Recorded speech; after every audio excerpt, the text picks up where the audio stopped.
Cinema చూశారు కదా, అందులో 100 మంది సైన్యంతో గుర్రాలు పరిగెట్టుకుంటూ వస్తున్నాయి. ఒకసారి వినండి మీరు.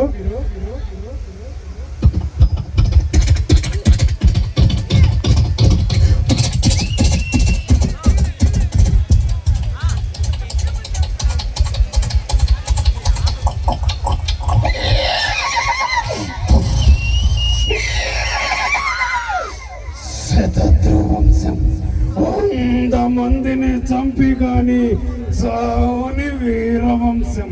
మాన్సే, నువ్వు చెప్పిన చరిత్ర అంతా బుర్ర కథను నిరూపిస్తా.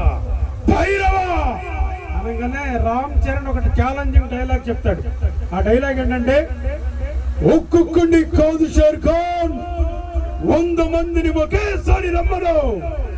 ఈ డైలాగు మన కమెడియన్స్ చెప్తే ఎలా ఉంటది, సునీల్ చెప్తే ఎలా ఉంటది అంటే, షేర్ గారే ఒక్కొక్కడే కాదు 100 మంది పంపించే కాకపోతే నేను కూడా పంపించగరా అంటాడు ఆయన. అలాగే ఎంఎస్ నారాయణ గారు మాట్లాడితే ఎలా ఉంటదంటే ఈ డైలాగు ఎంఎస్ నారాయణ గారు,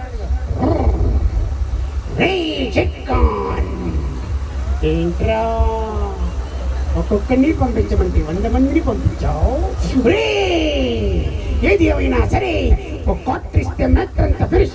ఎమ్మంటే మందు, ఎస్ అంటే సోడా, ఎంఎస్ నారాయణ ఇలాగ ఆయన మాట్లాడతాడు. అలాగే జయప్రకాష్ రెడ్డి గారు మాట్లాడితే ఎలా ఉంటుందంటే,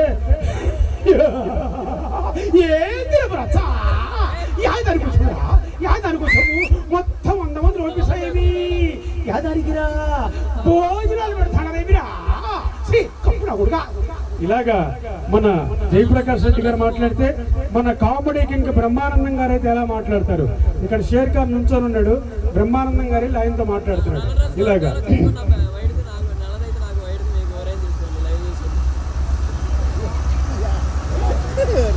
ఏరా నువ్వేనా షేర్ ఖాన్ అంటే ఏంటా చూపేటమ్మా, నేనెవరో తెలుసా? తెలీదా? మా వంశం గురించి తెలుసా నీకు? అది కూడా తెలీదా? నేనెవరో, మా వంశం ఏంటో అది తెలుసుకోరా చెప్పా. అరే మా వంశం పేరు శతద్రువంశం. ఏంటమ్మా ఏంటి అలా వస్తున్నావు అంటే, పొట్టుగా ఉన్నాడు కదా వీడేం చేస్తాడు అనుకుంటున్నావా?